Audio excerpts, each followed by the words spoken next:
कालीझार भन्छ। कालीझार कस्तो राम्रो रहेछ है। हजुर के छ यसको चाहिँ विशेषता चाहिँ? यसको विशेषता अब सर्व बहु औषधि गुण नै हुन्छ। अच्छा अच्छा अच्छा यसको मेन भनेको इनर भित्र शरीरको र बाहिर चोटपटक लागेकोदेखि क्यान्सरसम्म रोकथाम गर्ने यसमा अचुक औषधि पाइन्छ। क्यान्सर पनि है? हजुर हामीले धेरैलाई प्रयोग गरेको छ, भनिदिएको छ, उहाँहरूलाई खाएर आराम पनि हुनुभएको छ। जाति पनि भएको छ? बिल्कुल उदाहरण छ है तपाईँसित? क्यान्सर पनि यसले जाति गर्छ, यो बनमारा अथवा कालीझार होइन त? अच्छा यसलाई कसरी खाने हो? यसलाई मार्ने, अच्छा यसको रस निक्लिन्छ। अच्छा 50-50 ग्राम रस खाली पेटमा, होइन खाली पेटमा 50 ग्राम बेलुका दिउँसो, बिहान बेलुका, बिहान दिउँसो बेलुका 3 टाइम खाने। 3 टाइम 50-50 ग्राम रस यसको रस, कालीझारको रस।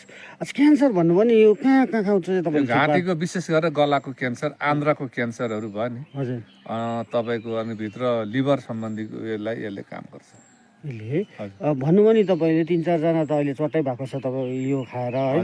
कहाँ कहाँको चाहिँ हुनुहुन्छ उहाँहरू चाहिँ? उहाँहरू लगभग इन्डियाको पनि हुनुहुन्छ धेरैजना होइन। अब तपाईँको नेपालतिर पनि हुनुहुन्छ होइन, हजुर भुटानतिर, आसामतिर हुनुहुन्छ, धेरै हुनु, मेघालयतिर हुनुहुन्छ। यो सिकाइदिएको थियो उहाँहरूले खाएर मलाई रिपोर्ट पठाउनुहुन्छ।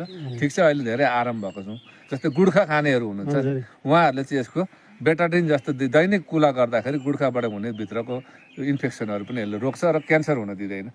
क्यान्सर पनि रोक्छ है? क्यान्सरको चाहिँ यो अचुकै हो? अचुक हो, एक खालको क्यान्सरको अचुक हो। अरू पनि छ क्यान्सरको दबाई त मिसाएर खानु पर्यो, तर मेन चाहिँ यो एउटा इन्ग्रिडियन्ट हो।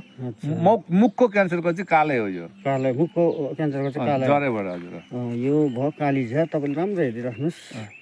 यस्तो फुल्छ, सेतो फुल्छ होइन। यो सुँग्दाखेरि फिलुङ्गे जस्तो गनाउँछ, फिलुङ्गे फुल जस्तो फिलुङ्गे झार जस्तो गनाउँछ। ल यो चाहिँ हो कालीझार अथवा बनमारा, क्यान्सरको काल। यस्तो हुन्छ, कालो डन्ठा हुन्छ, यो पत्ता हुन्छ, एकतिरको पत्ता चिल्लो हुन्छ। ल